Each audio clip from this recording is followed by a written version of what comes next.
രഘു ഇവരിങ്ങനെ അധിക ദൂരം പോകുന്ന ആളൊന്നുമല്ല. സാധാരണ വലിയ വിശ്വാസമുള്ളയാളാണ്. സപ്താഹം ഉൾപ്പെടെ ഉള്ള ചടങ്ങുകൾക്ക് പോയാൽ എല്ലാം കഴിഞ്ഞേ മടങ്ങി വീട്ടിൽ വരാറുള്ളൂ. അതൊക്കെയാണ് അവിടെ സമീപത്തുള്ള പ്രായമായ ആളുകളുടെ, അയൽക്കാരായ ആളുകളുടെ പ്രതികരണമൊക്കെ. പണത്തിന് വേണ്ടി കൊന്നതാണ് എന്നതല്ലാതെ മറ്റെന്തെങ്കിലും സംശയങ്ങൾ വരുന്നുണ്ടോ?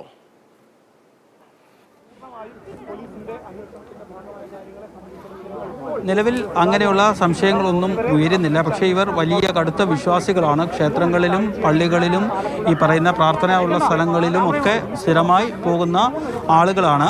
അതുകൊണ്ട് തന്നെ അവർക്ക് വലിയ അടുപ്പം കഴിഞ്ഞ കുറച്ചധികം നാളുകളായി ഇരു കൂട്ടരും തമ്മിൽ വലിയ അടുപ്പം ഉണ്ട് താനും.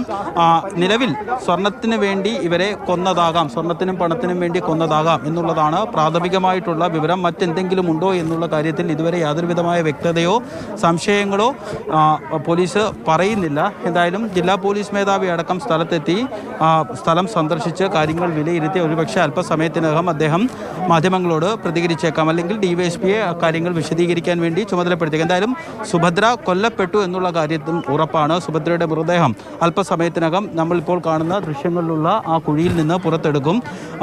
ഈ ഒരു കടൽ പ്രദേശമായതുകൊണ്ട് തന്നെ എപ്പോഴും വെള്ളക്കെട്ട് അങ്ങനെ അല്ലെങ്കിൽ വെള്ളത്തിൻ്റെയൊക്കെ ഒരു ഗ്രൗണ്ട് വാട്ടർ ലെവലൊക്കെ എപ്പോഴും ഉയർന്നു നിൽക്കുന്ന ഒരു സ്ഥലമാണ്. മാത്രവുമല്ല മഴയായിരുന്നു.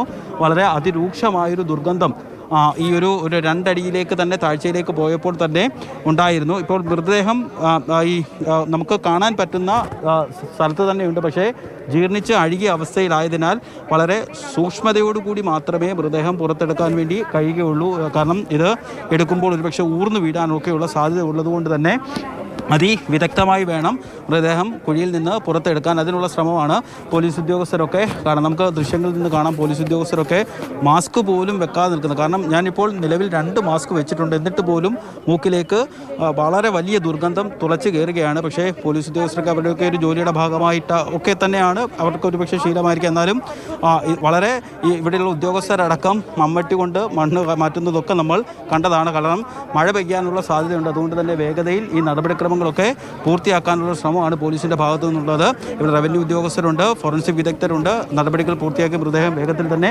വണ്ടാനം മെഡിക്കൽ കോളേജ് ആശുപത്രിയിലേക്ക് മാറ്റാനാണ് സാധ്യത. കഴിഞ്ഞ മാസം ആദ്യമാണ് കടവന്ത്ര സ്വദേശിയായ സുഭദ്രയെ കാണാതാകുന്നത്. ഞാൻ നേരത്തെ പറഞ്ഞതുപോലെ തന്നെ വളരെ കടുത്ത വിശ്വാസിയാണ്. അമ്പലങ്ങളിലും പള്ളികളിലും പ്രാർത്ഥനാലയങ്ങളിലുമൊക്കെ സ്ഥിരമായി പോകുന്ന ആളാണ്. മാത്യൂസും ശർമ്മളയും ഒക്കെ ആയിട്ട് വർഷങ്ങളായിട്ടുള്ള ബന്ധമുണ്ട്.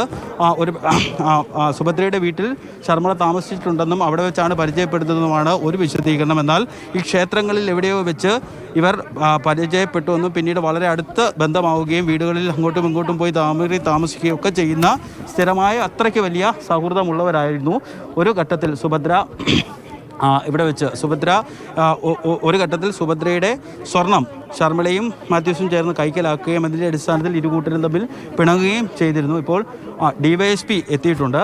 അദ്ദേഹം ഒരുപക്ഷെ മാധ്യമങ്ങളോട് സംസാരിച്ചേക്കാം. എന്തായാലും ഒരു മിനിറ്റ് കുറച്ച് അല്പസമയത്തിനകം സംസാരിക്കാം. അതായത് ഈ കേസിൽ ഇനി വ്യക്തത വരേണ്ടതുള്ളത് ഈ പ്രതികൾ നിലവിൽ കസ്റ്റഡിയിലുണ്ടോ അല്ലെങ്കിൽ അവരെവിടെയാണെന്നുള്ള കാര്യത്തിൽ വ്യക്തതയാണ് വരേണ്ടത്. ഞാൻ പറഞ്ഞത് നിന്ന് വീണ്ടും തുടങ്ങാം. അതായത് കഴിഞ്ഞ മാസമാണ് സുഭദ്രയെ കടവന്ത്രയിലെ വീട്ടിൽ നിന്ന് കാണാതാകുന്നത്. തുടർന്ന് മകൻ പോലീസിൽ പരാതി നൽകി. അങ്ങനെ മൊബൈൽ ഫോൺ കേന്ദ്രീകരിച്ച് നടത്തിയ അന്വേഷണത്തിൽ അവസാനം എത്തിയത് മണ്ണഞ്ചേരി ഭാഗത്താണെന്ന് തിരിച്ചറിയുകയും നമ്മൾ ഡിവൈഎസ്പിയുടെയും എസ്പിയുടെയും ഒക്കെ പ്രതികരണം കൂടി പ്രതീക്ഷിക്കുന്നുണ്ട്. എന്താണ് യഥാർത്ഥത്തിൽ സംഭവിച്ചത് എന്നതിന്റെ ഇതുവരെ ലഭിച്ച വിവരങ്ങളാണ് രഘുനാഥ് നാരായണൻ അവിടെ തത്സമയം പങ്കുവയ്ക്കുന്നത്.